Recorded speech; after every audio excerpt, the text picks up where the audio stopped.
Hello student, Devganga online coaching classes के अंदर आपका फिर से स्वागत है। लास्ट क्लास तक हम हमारे 11th क्लास का एक बहुत ही इंपॉर्टेंट चैप्टर जिसका नाम था some basic concept of chemistry पढ़ रहे थे। उस चैप्टर के अंदर हमने लास्ट क्लास तक परमाणु द्रव्यमान इकाई यानी करना चाहें तो 1 AMU होता है 1/12 इंटू कार्बन 12 के एक परमाणु का द्रव्यमान। और मास स्पेक्ट्रोमीटर की सहायता से हमने कार्बन 12 के एक परमाणु का द्रव्यमान कैलकुलेट कर लिया था। वो आया था 1.99 इंटू 10⁻⁻23। तो हमने मास स्पेक्ट्रोमीटर की सहायता से पता लगाया था कि इसका द्रव्यमान होता है 1.99 इंटू 10⁻⁻23 ग्राम। और जब हमने इसको सॉल्व किया था तो हमें 1 AMU की ग्राम में एक फिक्स वैल्यू पता लगी थी जो थी 1.66 इंटू 10⁻⁻24 ग्राम। ठीक, यही चीज हमको बेसिक याद रखनी है कि 1 AMU का एक्चुअल मतलब क्या होता है।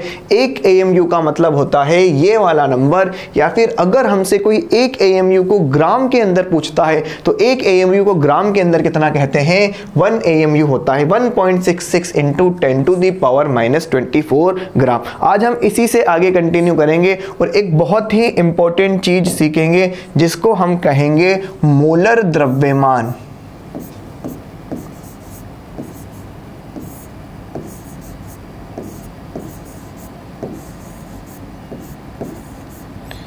या इसी को इंग्लिश में कहते हैं मोलर मास। क्या होता है मोलर मास या मोलर द्रव्यमान?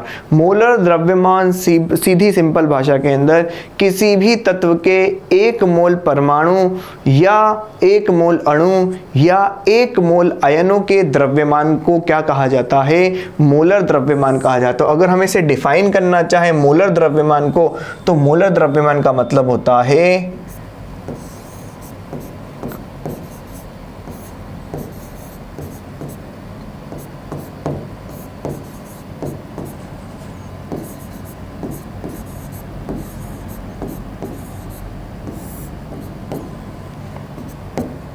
सीधी भाषा के अंदर 1 मोल कणों का जो द्रव्यमान होता है उसे ही क्या कहा जाता है, मोलर द्रव्यमान कहा जाता है। ये 1 मोल कण, ये कण हमारे लिए परमाणु भी हो सकते हैं,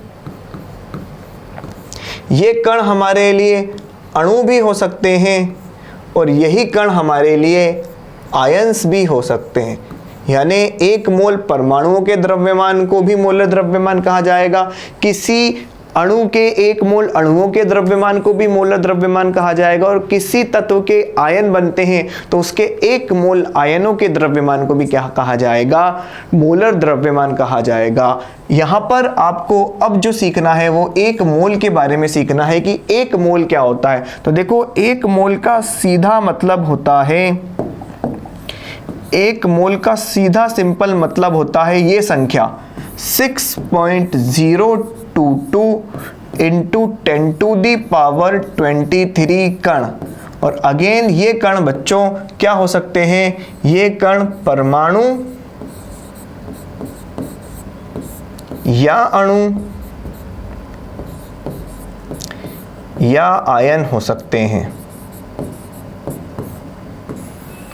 तो 1 मोल का सीधा मतलब ये होता है 6.022 इंटू 10⁻23 कण। जैसे 1 दर्जन का मतलब 12 होता है। अगर मैं आपसे कहूं बाजार जाकर के 1 दर्जन केले लेके आने तो आप कितने केले लेके आओगे, 12 केले लेके आओगे। उसी तरीके से अगर मैं आपसे कहूं कि आप 1 दर्जन पेन लेके आओ तो आप 12 पेन लेके आओगे। उसी तरीके से अगर मैं आपसे कहता हूं 1 दर्जन नहीं 1 मोल पेन लेके आओ तो आप इतने पेन लेकर के आओगे। 1 मोल केले लेके आओ तो आप गिन करके इतने केले लेके आओगे। जैसे 1 दर्जन का मतलब 12 होता है, 1 तोला का मतलब 10 ग्राम होता है, उसी तरीके से 1 मोल का मतलब होता है ये संख्या। अब ये संख्या इस चैप्टर में हमारे लिए परमाणु भी हो सकती है अणु भी हो सकती है और आयन भी हो सकती है। तो अब आ जाओ हमारी डेफिनेशन के ऊपर फिर से। क्या लिख रखा है हमने? मोलर द्रव्यमान। मोलर द्रव्यमान का मतलब क्या होता है?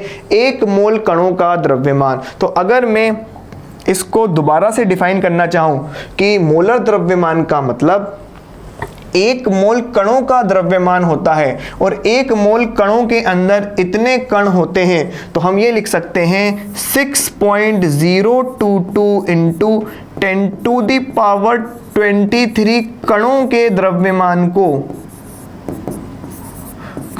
द्रव्यमान को ही क्या कहा जाता है? मोलर द्रव्यमान कहा जाता है। इसको हमें दोनों ही तरीके से याद रखना पड़ेगा कि हमें मोलर द्रव्यमान को ये वाले तरीके से भी ध्यान रखना पड़ेगा और हमें मोलर द्रव्यमान को इस तरीके से भी ध्यान रखना पड़ेगा। जब जैसी ज़रूरत पड़ेगी हम वैसा यूज़ करेंगे। मोलर द्रव्यमान मतलब एक मोल कणों का द्रव्यमान, और एक मोल कण में इतने कण होते हैं, तो दूसरे शब्दों में कहा जा सकता है इतने कणों का द्रव्यमान ही मोलर द्रव्यमान कहलाता है। अब अगर हमें किसी के भी मोलर द्रव्यमान को पता लगाना है, तो आओ हम देखते हैं कि कैसे हम किसी भी तत्व के मोलर द्रव्यमान का पता लगा सकते हैं। देखो, अगर मान लो मुझे ऑक्सीजन का मोलर द्रव्यमान पता लगाना है, तो अगर हम परिभाषा से बात करें तो जो ऑक्सीजन का मोलर द्रव्यमान होगा वो होगा 1 मोल ऑक्सीजन के परमाणुओं का द्रव्यमान।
तो अगर मुझे ऑक्सीजन के मोलर द्रव्यमान का पता लगाना है, तो मैं परिभाषा के हिसाब से क्या लिख सकता हूं? परिभाषा के अनुसार लिख सकता हूं ऑक्सीजन का मोलर द्रव्यमान क्या होगा? 1 मोल ऑक्सीजन के परमाणुओं का द्रव्यमान होगा। और बताओ 1 मोल के अंदर कितने ऑक्सीजन के परमाणु आएंगे? 6.022 इंटू 10⁻³ ऑक्सीजन के परमाणु आएंगे। तो या तो मैं ऐसा लिख दूं 1 मोल ऑक्सीजन के परमाणुओं का द्रव्यमान, या फिर मैं इसकी जगह यह भी लिख सकता हूं कि 6.022 इंटू 10⁻23 ऑक्सीजन के परमाणुओं का द्रव्यमान। और अगर मुझे इतने ऑक्सीजन के परमाणुओं का द्रव्यमान पता लगाना है, तो पहले मुझे एक ऑक्सीजन के परमाणु का द्रव्यमान पता लगाना होगा। उदाहरण के लिए अगर मुझे पता लगाना है कि ऐसे 100 पेन कितने रुपए के आएंगे, तो पहले मैं ये पता लगाऊंगा कि एक पेन कितने रुपए का आता है। मान लो एक पेन अगर x रुपए के अंदर आता है, तो 100 पेन कितने के अंदर आएंगे? 100 इंटू x के अंदर आएंगे। बताओ 200 पेन कितने रुपए के अंदर आएंगे? 200 इंटू x के अंदर आएंगे।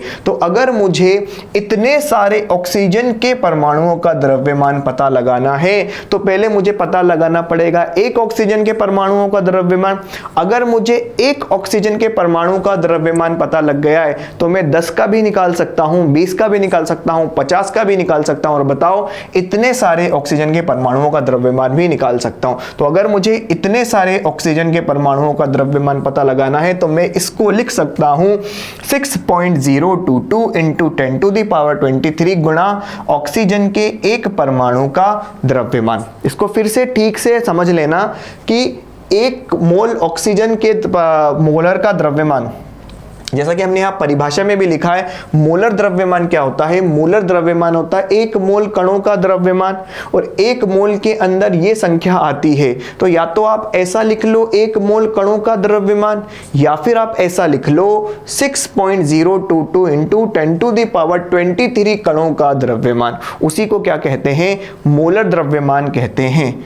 तो हम ऑक्सीजन का मोलर द्रव्यमान पता लगाना चाहते हैं तो हम क्या लिख सकते हैं? 1 मोल ऑक्सीजन के परमाणु का द्रव्यमान, या फिर इसी को दूसरी भाषा में क्या लिख सकते हैं कि 6.022 इंटू 10⁻23 ऑक्सीजन परमाणुओं का द्रव्यमान। और अगर इतने सारे ऑक्सीजन परमाणुओं का द्रव्यमान निकालना है तो इसी संख्या के अंदर ऑक्सीजन के एक परमाणु का द्रव्यमान मल्टीप्लाई करा दो।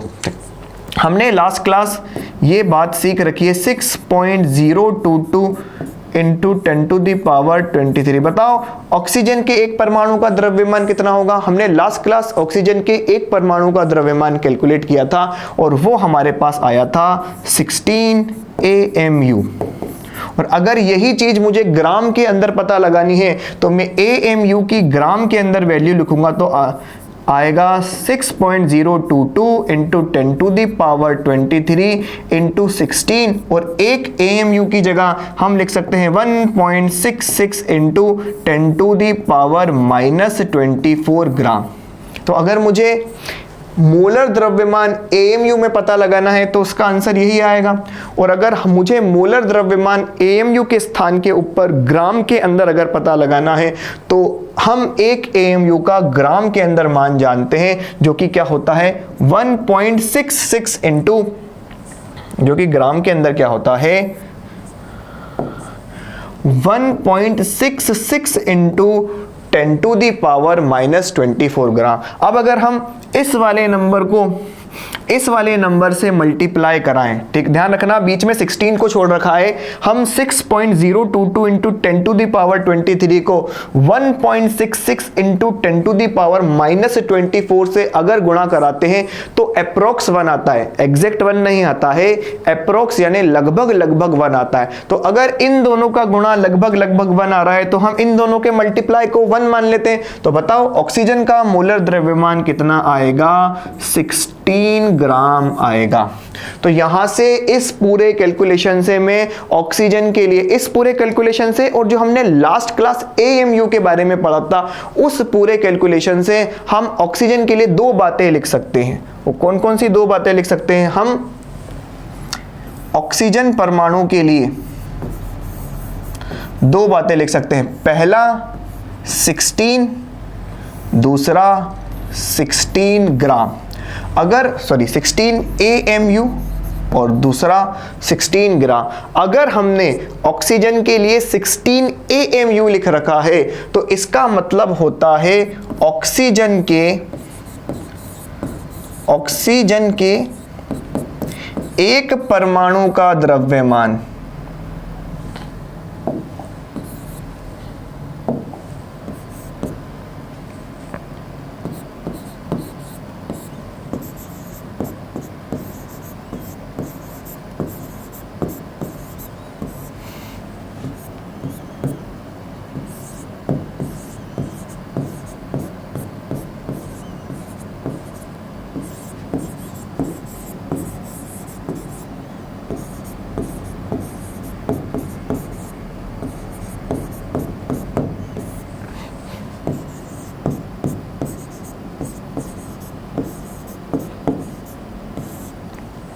तो हम लास्ट वाली क्लास से और आज जो हमने इससे पहले जस्ट सीखा था उस वाली क्लास से हम ऑक्सीजन के लिए 2 बातें लिख सकते हैं। पहली लिख सकते हैं 16 AMU और दूसरी लिख सकते हैं 16 ग्राम। जब हम ऑक्सीजन के लिए 16 AMU लिखते हैं तो हम ऑक्सीजन के एक परमाणु का द्रव्यमान की बात करते हैं, और जब हम इसी को 16 ग्राम लिखते हैं तो हम 6.022 इंटू 10⁻23 ऑक्सीजन परमाणुओं के द्रव्यमान के बारे में बात कर रहे हैं। और इतने ही परमाणु मिलकर के 1 मोल परमाणु बनाते हैं। तो इतने ऑक्सीजन के परमाणु के द्रव्यमान को ही क्या कहा जाएगा? ऑक्सीजन का मोलर द्रव्यमान कहा जाएगा। तो यहाँ से देखो हमें क्या बात समझ में आती है। पहली बात तो ये समझ में आती है कि किसी का भी मोलर द्रव्यमान निकालना है, इसका मतलब हमें उसके इतने अणुओं का या परमाणुओं का या आयनों का द्रव्यमान निकालना पड़ेगा। ऑक्सीजन के केस के अंदर परमाणु लिखा है क्योंकि ऑक्सीजन एक परमाणु है और ऑक्सीजन परमाणु की बात कर रहे हैं, ऑक्सीजन परमाणु की बात कर रहे हैं। तो अगर मुझे किसी का भी मोलर द्रव्यमान निकालना है तो मैं इतने सारे परमाणुओं का क्या निकालूंगा, द्रव्यमान पता लगाऊंगा। और इसी चीज से हमें एक और बहुत ही ज्यादा इंपॉर्टेंट बात समझ में आ रही है कि अगर हमें किसी भी तत्व के एक परमाणु का द्रव्यमान पता है AMU के अंदर, तो हम बड़ी आसानी से उसके एक मोल का द्रव्यमान यानी उसका मोलर द्रव्यमान बता सकते हैं। इन दोनों में सिर्फ यूनिट का फर्क है, यहाँ है AMU और यहाँ क्या है, यूनिट, इकाई है। इसका मतलब किसी भी तत्व के एक परमाणु के द्रव्यमान में से अगर AMU इकाई हटा करके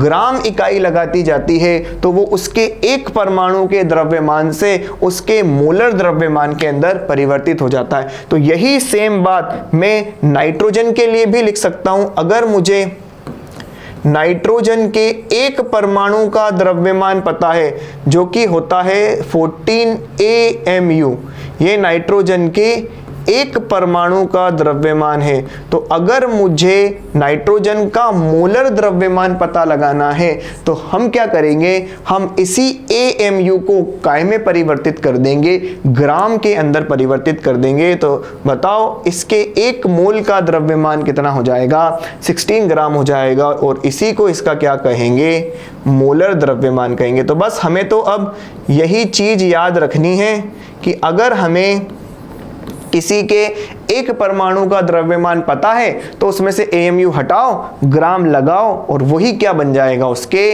एक मोल का यानी मोलर द्रव्यमान बन जाएगा।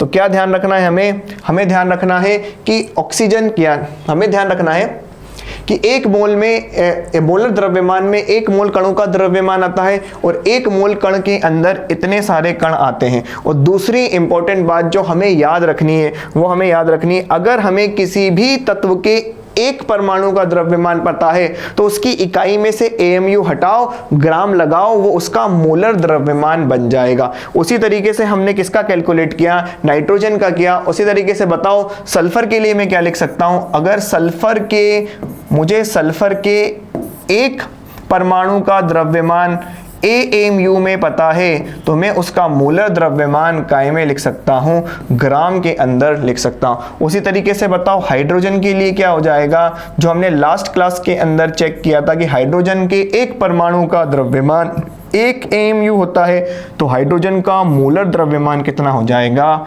1 ग्राम हो जाएगा। बस यही इंपॉर्टेंट चीज हमें ध्यान रखनी है कि अगर हमें किसी भी तत्व के एक परमाणु का द्रव्यमान पता लग चुका है तो उस एक परमाणु के द्रव्यमान में से AMU हटा के ग्राम लगा देने से वो उसका मोलर द्रव्यमान बन जाता है। बोलो आती है बात समझ के अंदर। तो यह था हमारे पास कि कैसे हम किसी भी परमाणु या किसी अणु का क्या निकाल सकते हैं, मोलर द्रव्यमान निकाल सकते हैं। तो चलो आओ हमारे नेक्स्ट टॉपिक की शुरुआत करते हैं। हमारे नेक्स्ट टॉपिक का नाम है रिलेटिव एटॉमिक मास यानी सापेक्षित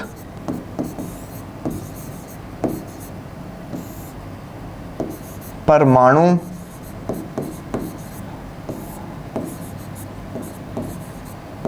द्रव्यमान, और इसी को हम क्या बोलते हैं, रिलेटिव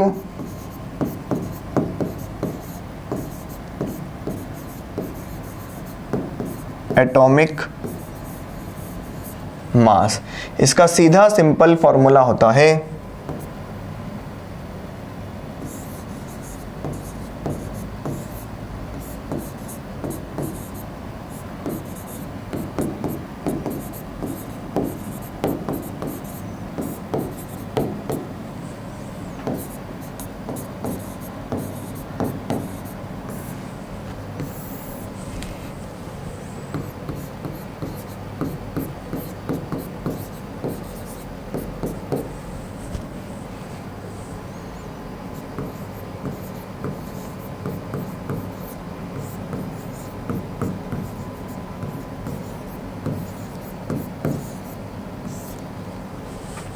अगर हमें किसी भी परमाणु का सापेक्षिक परमाणु द्रव्यमान पता लगाना है तो हमारे पास एक फॉर्मूला है कि किसी तत्व का यानी जिस भी तत्व का हम सापेक्षिक परमाणु द्रव्यमान यानी रिलेटिव एटॉमिक मास निकालने वाले हैं, उसी तत्व के एक परमाणु का द्रव्यमान बटे के अंदर 1/12 गुणा कार्बन 12 के एक परमाणु का द्रव्यमान। जैसे हमें मान लो नाइट्रोजन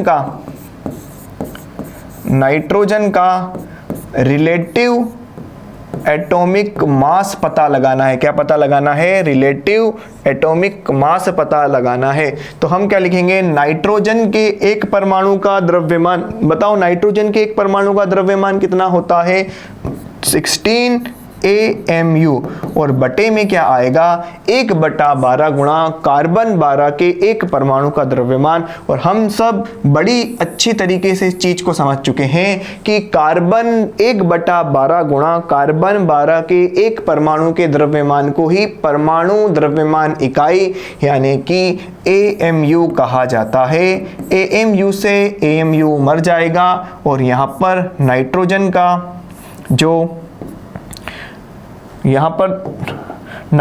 का जो RAM यानी रिलेटिव एटॉमिक मास आएगा वो कितना आएगा? 14 आएगा। और यहाँ पर इस रिलेटिव एटॉमिक मास यानी सापेक्षिक परमाणु द्रव्यमान में एक बहुत इंपॉर्टेंट बात कि ये एक मात्रक विहीन राशि है। देखो ऊपर वाले के अभी इकाई यानी मात्रक कितना था? AMU।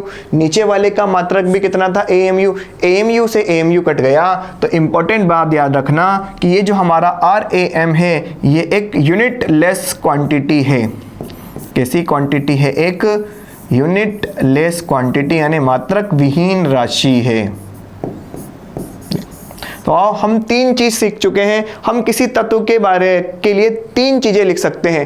पहली, उसके एक परमाणु का द्रव्यमान लिख सकते हैं। दूसरी, उसके एक मोल परमाणु का द्रव्यमान लिख सकते हैं। और तीसरी हम उसका लिख सकते हैं सापेक्षिक परमाणु द्रव्यमान यानी उसका रिलेटिव एटॉमिक द्रव्यमान। तो अगर मैं बात करूं तो मैं नाइट्रोजन के लिए भी 3 चीजें लिख सकता हूं।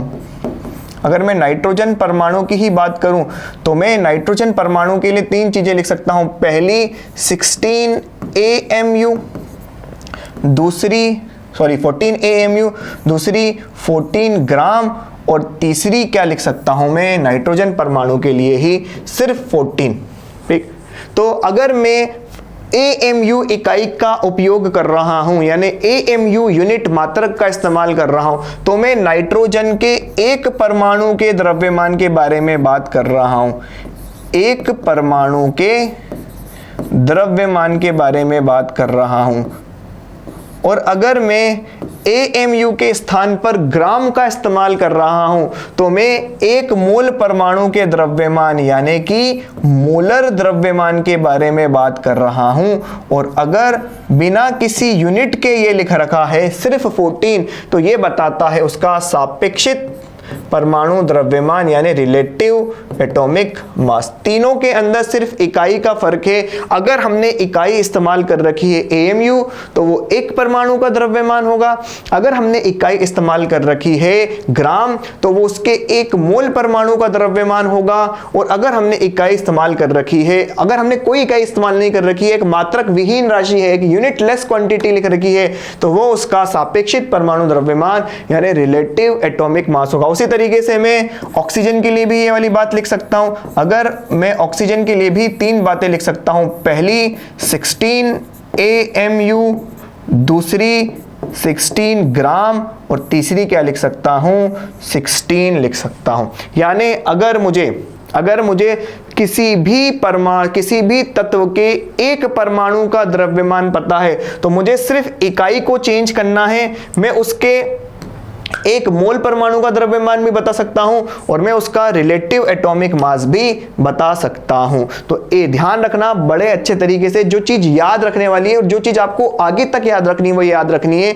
AMU का मतलब एक परमाणु का द्रव्यमान होता है। AMU हटा करके अगर ग्राम लगा दिया जाए तो ग्राम का मतलब एक मोल परमाणु का द्रव्यमान जिसे हम मोलर द्रव्यमान कहते हैं। और अगर एक यूनिट लेस क्वांटिटी यानी एक मात्रक विहीन राशि लिख रखी है AMU और ग्राम ग्राम दोनों ही हटा दिया गया है तो वो सापेक्षित परमाणु द्रव्यमान यानी रिलेटिव एटॉमिक मास होता है। उसी तरीके से यही बात हम हाइड्रोजन के लिए भी लिख सकते हैं या फिर किसी और तत्व के लिए भी लिख सकते हैं। बोलो आती है बात समझ के अंदर? यहां हमने तीन इंपॉर्टेंट चीजें समझी। पहले हमने समझा कि हम किसी भी तत्व के एक परमाणु का द्रव्यमान कैसे निकाल सकते हैं और उसकी इकाई क्या आती है।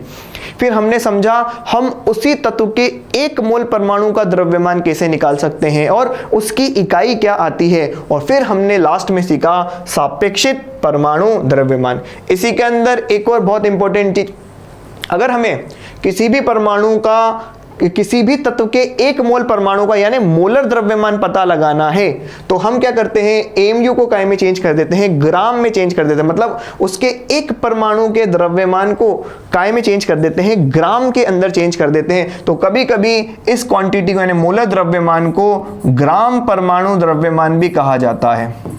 क्यों कहा जाता है इसको ग्राम परमाणु द्रव्यमान? क्योंकि हमने क्या किया है, एक परमाणु के द्रव्यमान में से बस इकाई हटा करके ग्राम ही तो लिखा है। इसीलिए क्योंकि हमने किसी भी तत्व के एक परमाणु के द्रव्यमान में से सिर्फ AMU नाम की इकाई हटा करके क्या लगा दिया है, ग्राम लगा दिया है। इसीलिए कभी कभी मोलर द्रव्यमान को ग्राम परमाणु द्रव्यमान भी कहा जाता है। सिर्फ लिखने का फर्क है, बाकी दोनों का मतलब सेम है। हम तो इसको हमेशा मोलर द्रव्यमान ही मानकर चलेंगे और आगे के क्वेश्चन भी हम इसको मोलर द्रव्यमान मानकर भी सॉल्व करेंगे।